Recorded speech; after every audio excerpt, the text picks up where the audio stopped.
अगर न चाहते हुए भी मन में अश्लील विचार आते हैं तो बुद्ध की यह कहानी आपके विचारों को बदल सकती है। एक बार की बात है, चंद्रवंशी राजकुमार भरत बुद्ध के सानिध्य में भिक्षु के रूप में दीक्षित हुए।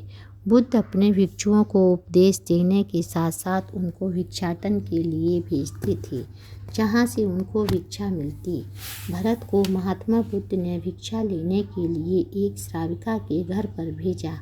भरत रास्ते में चलते हुए सोच रहे थे कि न जाने आज खाने में क्या मिलेगा। हमेशा महल में खाने के लिए अनगिनत स्वादिष्ट भोजन मिलते थे, लेकिन आज जो भी मिलेगा उसी से काम चलाना पड़ेगा।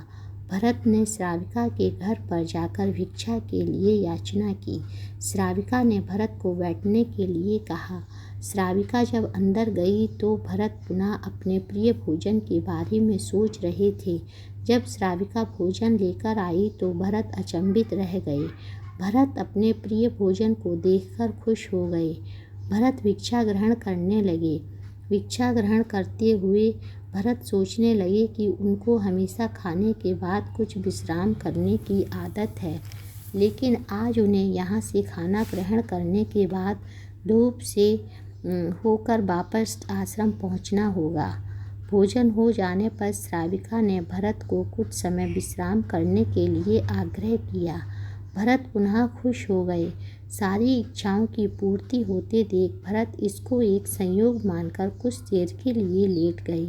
लेटते हुए भरत सोचने लगे कि आज तो सोने को मिल गया, लेकिन मेरे सर पर हमेशा के लिए छत का साया तो मिट गया है। जब भरत सोकर पुनः उठे तो श्राविका ने कहा कि आपको जब तक यहाँ पर रहना है आप यहाँ पर रह सकते हैं। अब भरत समझ गए कि ये कोई संयोग नहीं है, श्राविका जरूर मेरा मन पढ़ रही है। भरत खड़े हुए। भरत ने श्राविका से पूछा, क्षमा कीजिए, पर क्या आप मेरा मन पढ़ सकती हैं? आप यह सब कैसे कर लेती हैं? श्राविका ने कहा, शुरू में मेरे लिए ये कठिन था, लेकिन मैंने खुद के विचारों को देखना शुरू किया। शुरू में मेरे विचारों की संख्या अनगिनत थी, पर मैंने अपना पूरा ध्यान उन विचारों पर केंद्रित किया। मैंने बिना पक्ष विपक्ष के अपने विचारों को देखना जारी रखा। धीरे धीरे मेरे विचारों की संख्या कम होती गई। मेरे सारे व्यर्थ विचार दूर होते गए। तब से मैं दूसरों के विचार पढ़ लेती हूँ। यह सब सुनकर भरत घबरा गए। भरत ने श्राविका से आज्ञा ली और वहाँ से निकल पड़े। रास्ते में चलते हुए भरत अपने मन के विचारों का स्मरण करने लगे। भरत के मन में श्राविका के बारे में अश्लील विचार आए। श्राविका ने भरत के बारे में क्या सोचा होगा? भरत को खुद पर शर्म आ रही थी। भरत आश्रम पहुँचे। भरत ने बुद्ध से कहा कि अब से वह कभी भिक्षाटन के लिए नहीं जाएंगे। बुद्ध ने भरत को नीचे बिठाया और कहा, क्या हुआ, तुम मुझे अपनी व्यथा विस्तार से बताओ।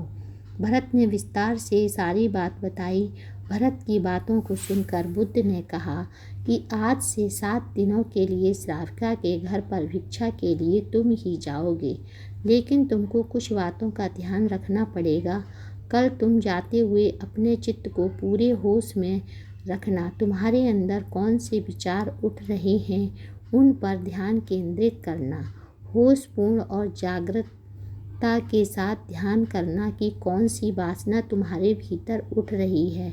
इन सभी का ध्यान करते हुए जाना और फिर मुझसे विचार विमर्श करना। अगले दिन भरत बुद्ध के बताए अनुसार पूरे मार्ग में अपने होश को जागृत करते हुए चल रहे थे। भिक्षु आज पूरी तरह से जगे हुए थे। जैसे जैसे श्राविका का घर नज़दीक आ रहा था, भरत की घबराहट बढ़ रही थी। भरत ने अपनी घबराहट को एक तरफ करते हुए बुद्ध के विचारों पर ध्यान केंद्रित किया।